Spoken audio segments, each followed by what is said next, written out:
Buying groceries is a whole different ballgame now compared to 50 years ago. Let's take a step back and look at how the retail world has evolved over the decades. The history of grocery retail in Europe is a fascinating journey from chaotic open-air markets to high-tech, algorithm-driven delivery systems. It reflects not just how we buy food, but how urbanization, technology, and consumer behavior have shifted over centuries. Pre-1900s. For centuries, grocery shopping as a unified concept did not exist. The market was highly fragmented and relied on specialization and direct interaction. Open-air markets and fairs. This was the primary source of fresh produce. Farmers brought goods directly to town squares.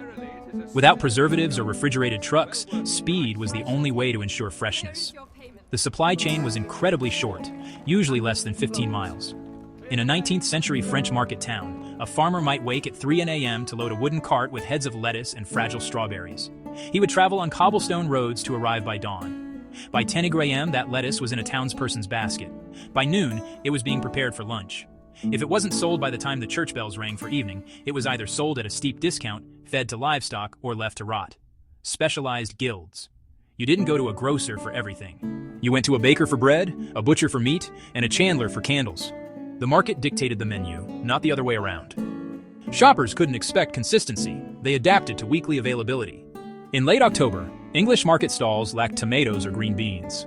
Instead, you'd see turnips, potatoes, winter squashes, and salted herring. Barrels of preserved fish, like salted herring, were common sights. Spring asparagus or summer berries sparked brief, frenzied excitement. 1844. The rise of the cooperative, a distinctly European innovation. In 1844, the Rochdale pioneers in England started the modern cooperative movement. They sold unadulterated goods at fair prices to members, establishing a model that still exists today. For example, the Co-op in the UK, Co-op in Italy, Switzerland. The rise of the cooperative was not merely a new way to sell groceries. It was a radical survival strategy invented by the working poor of Europe during the harshest years of the Industrial Revolution. In a world where factory owners controlled wages, housing, and food, the cooperative represented the first time ordinary workers seized control of the supply chain. 1900s and 1940s, the counter-service era, 1900s, 1940s. As urbanization increased during the Industrial Revolution, permanent shops became the norm, but the shopping experience was strictly controlled by the shopkeeper.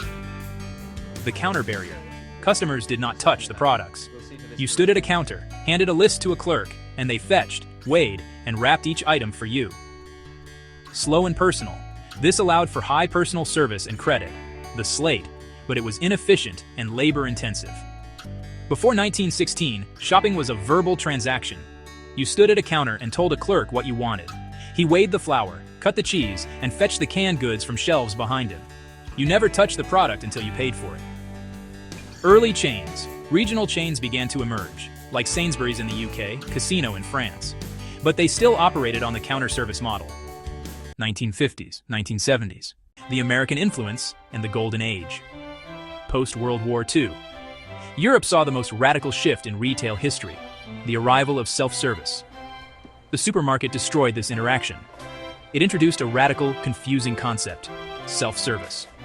The customer was now the laborer, walking the aisles, picking the goods, and bringing them to the front. This shift lowered labor costs, allowing prices to drop, which triggered a war that decimated traditional greengrocers and butchers. The supermarket arrival. Influenced by American models, European retailers realized that letting customers browse aisles and pick their own products increased impulse buys and drastically lowered labor costs. The European innovation. The hypermarket. While Americans invented the supermarket, the French invented the hypermarket. In 1963, Carrefour opened the first hypermarket in Sainte-Geneviève-des-Bois. Concept. A massive facility combining a full supermarket with a department store, clothes, electronics, tires, under one roof. Impact. It decimated small local shops and shifted retail power to the suburbs, capitalizing on the rise of car ownership. 1980s, 1990s. The hard discount disruption. 1980s, 1990s. While France and the UK focused on giant superstores, Germany developed a model that would eventually conquer the continent. Hard discount. Aldi and Lidl. Created by the Albrecht brothers, Aldi, and the Schwarz Group, Lidl, this model stripped retail to its bones. Features.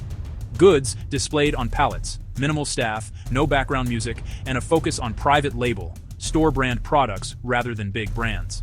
Shift.